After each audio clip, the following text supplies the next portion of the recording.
ทุกคนเริ่มพายเรือกันได้เลยพายเรือเบาๆในลำธารสนุกสนา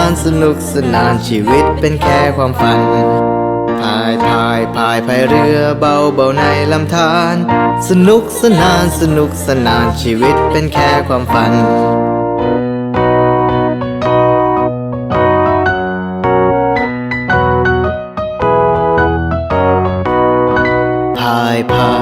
พายเรือเบาๆในลำธารถ้าเธอเจอจระเข้อย่าลืมที่จะกรีดร้องพายเรือเบาๆในลำธารถ้าเธอเจอจระเข้อย่าลืมที่จะกรีดร้อง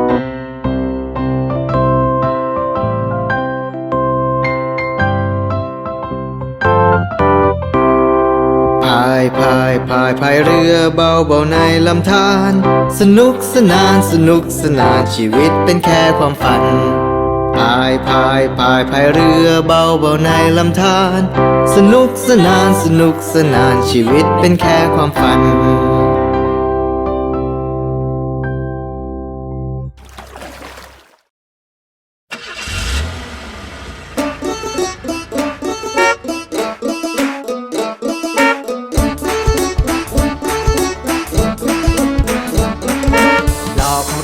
ก็หมุนไป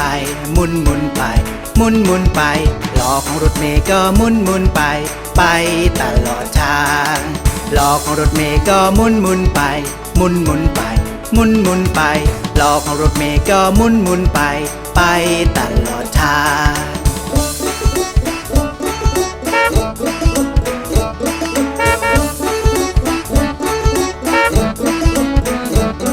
ที่ปัดน้ำฝนของรถก็ปัดที่ปัดน้ำฝนของรถก็ปัดไปตลอดทางเสียงคนขับรถเมล์บอกเชิญด้านในเชิญด้านในเสียงคนขับรถเมล์บอกเชิญด้านในไปตลอดทาง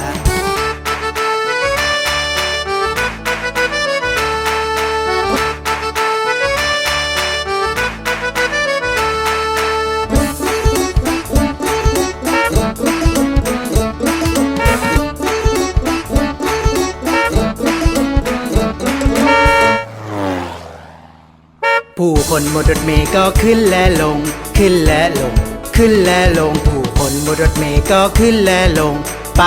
ตลอดทางแตรของรถเมล์ดังปีนแตรของรถเมล์ดังปีนไปตลอดทาง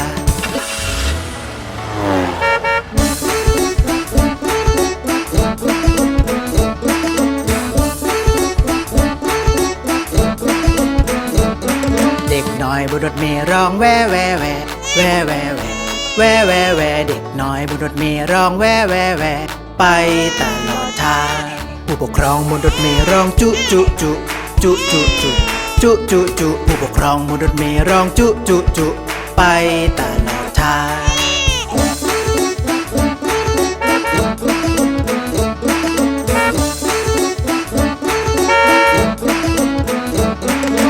ล้อของรถเมล์ก็หมุนไปล้อของรถเมล์ก็หมุนไปตลอดทาง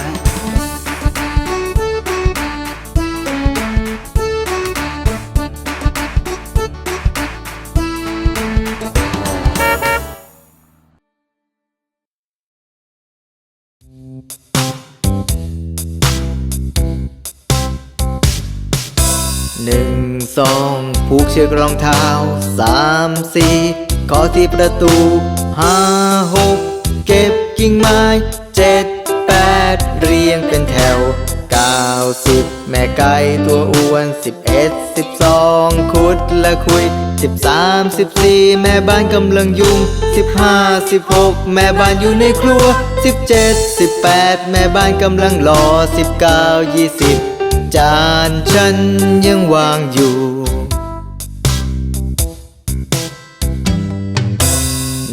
1 2ผูกเชือกรองเท้า3 4ขอที่ประตู5 6เก็บกิ่งไม้7 8เรียงเป็นแถว9 10 แม่ไก่ตัวอ้วน11 12ขุดและคุย13 14แม่บ้านกำลังยุ่ง15 16แม่บ้านอยู่ในครัว17 18แม่บ้านกำลังรอ19 20จานฉันยังวางอยู่แจ็คและจิวขึ้นไปบนเขาเพื่อจะตักน้ำสักทางหนึ่งแจ็คล้มลงจนเข่าหัวแตกและจิวกลิ้งตามเขาลงมาทันใดนั้นแจ็คได้พูดกับจิวตอนที่เธออยู่ในอ้อมแขนปัดฝุ่นออกไปไม่ให้เธอเจ็บและกลับขึ้นไปตักน้ำกันเมื่อแจ็คและจิวขึ้นไปบนเขาเพื่อจะตักน้ำสักทางหนึ่งและนำกลับบ้านให้แม่ที่รักคนที่รอคอยลูกที่บ้านแจ็คลุกขึ้นและวิ่งกลับบ้านอย่างลิงโลดและอย่างรวดเร็วหาแม่บ้านดอบเพื่อให้ทำแผลด้วยน้ำส้มสายชูและปิดแผลเมื่อจิวเข้ามาและเธอก็ยิ้มเห็นแจ็คมีพลาสเตอร์ปิดแผลแม่ของเธอได้พันเข่าให้เธอและหัวเราะกับแผลของแจ็ค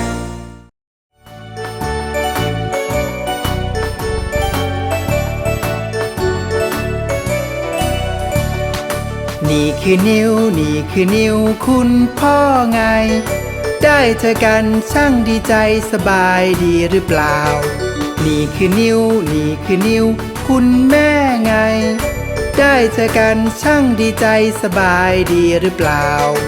นี่คือนิ้วคุณพี่ไงได้เจอกันช่างดีใจสบายดีหรือเปล่านี่คือนิ้วคุณน้องไงได้เจอกันช่างดีใจสบายดีหรือเปล่านี่คือนิ้วเด็กตัวน้อยไงได้เจอกันช่างดีใจสบายดีหรือเปล่า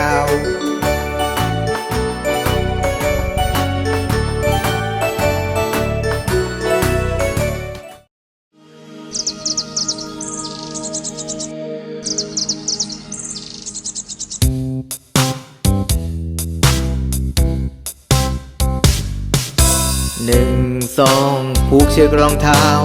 3 4ขอที่ประตู5 6เก็บกิ่งไม้7 8เรียงเป็นแถว9 10แม่ไก่ตัวอ้วน11 12ขุดและคุย13 14แม่บ้านกำลังยุ่ง15 16แม่บ้านอยู่ในครัว17 18แม่บ้านกำลังรอ19 20จานฉันยังวางอยู่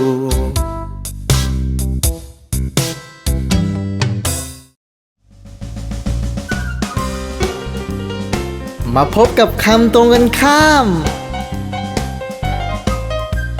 ความสุขเศร้าใหญ่เล็ก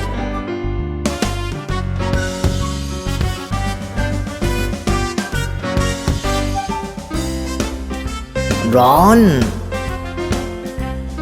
หนาวไกลใกล้กลางคืนกลางวันเตี้ยสูงสวัสดีลาก่อนพ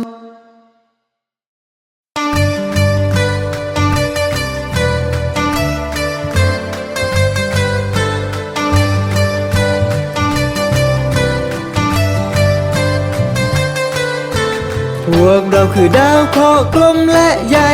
หมุนไปรอบๆอย่างมีความสุขพวกเราคือดาวเคราะห์กลมและใหญ่หมุนไปรอบๆอย่างมีความสุข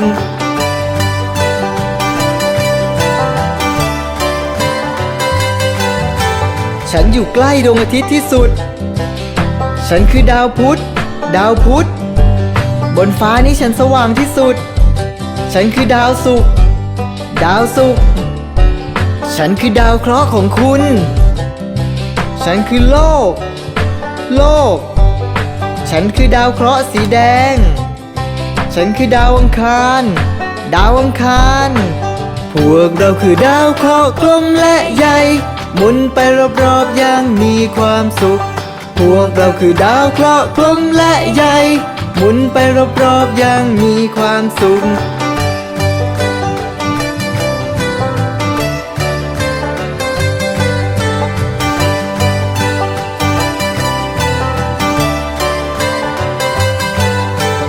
ฉันเป็นดาวเคราะห์ที่ใหญ่ที่สุด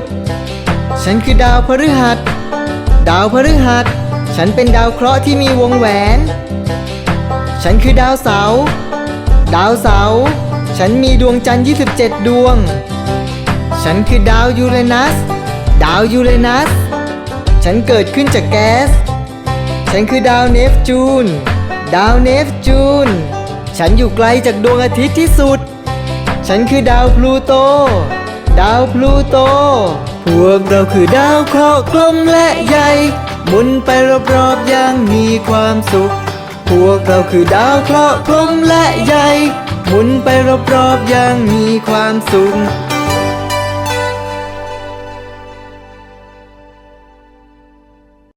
เราคือรูปทรงเธอเห็นเราทุกที่ นี่คือสี่เหลี่ยมจัตุรัสเธอเห็นฉันอยู่ทุกที่ ฉันมีสี่ด้านเป็นสี่เหลี่ยมจัตุรัสและนี่คือวงกลมกลิ้งไปกลิ้งมาฉันมีด้านเดียวมองทางใดก็เหมือนกันหมดนี่คือสามเหลี่ยมรูปหนึ่งมีมุมแหลมสามมุมฉันมีสามด้านเพราะว่าฉันเป็นสามเหลี่ยมเราคือรูปทรงเธอเห็นเราทุกที่สี่เหลี่ยมพื้นผ้ารูปหนึ่งมีด้านยาวและมีด้านกว้างฉันมีสี่ด้านเป็นสี่เหลี่ยมพื้นผ้ารูปหนึ่งนี่คือดวงดาวดวงหนึ่งบนฟ้ามีดาวมากมายฉันมีห้ามุมสวยงามเพราะฉันเป็นดาวรูปหัวใจช่างน่ารักตัวฉันมีโค้งสองด้านรักใครก็ให้หัวใจแล้วเขาคงปลื้มสี่เหลี่ยมนี้แปลกออกไปมีมุมแหลมและก็มุมปานทุกด้านเท่ากันดูแล้วเหมือนเพชรเม็ดหนึ่งเราคือรูปทรงเธอเห็นเราทุกที่เราคือรูปทรงเราคือครอบครัวนิ้วมือนี่คือนิ้วคุณพ่อไงได้เจอกันช่างดีใจสบายดีหรือเปล่านี่คือนิ้วคุณแม่ไงได้เจอกันช่างดีใจสบายดีหรือเปล่านี่คือนิ้วคุณพี่ไงได้เจอกันช่างดีใจสบายดีหรือเปล่านี่คือนิ้วคุณน้องไงได้เจอกันช่างดีใจสบายดีหรือเปล่านี่คือนิ้วได้ตัวน้อยไงได้เจอกันช่างดีใจสบายดีหรือเปล่า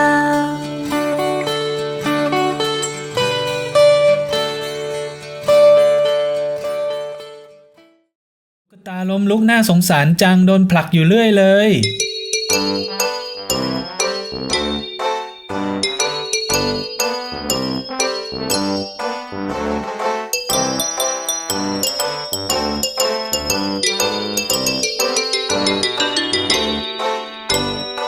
ตุ๊กตาล้มลุกคนเล่นกันใหญ่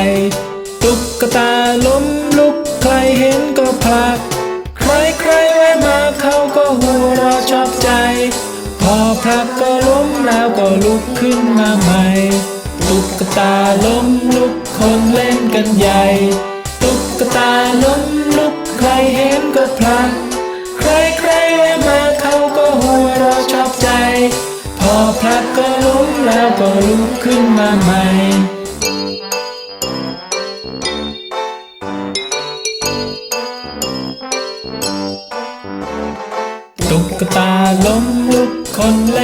ใหญ่ตุ๊กตาล้มลุกใครเห็นก็ผลักใครแวะมาเขาก็หัวเราะชอบใจพอผลักก็ล้มแล้วก็ลุกขึ้นมาใหม่ตุ๊กตาล้มลุกคนเล่นกันใหญ่ตุ๊กตาล้มลุกใครเห็นก็ผลักใครแวะมาเขาก็หัวเราะชอบใจพอผลักก็ล้มแล้วก็ลุกขึ้นมาใหม่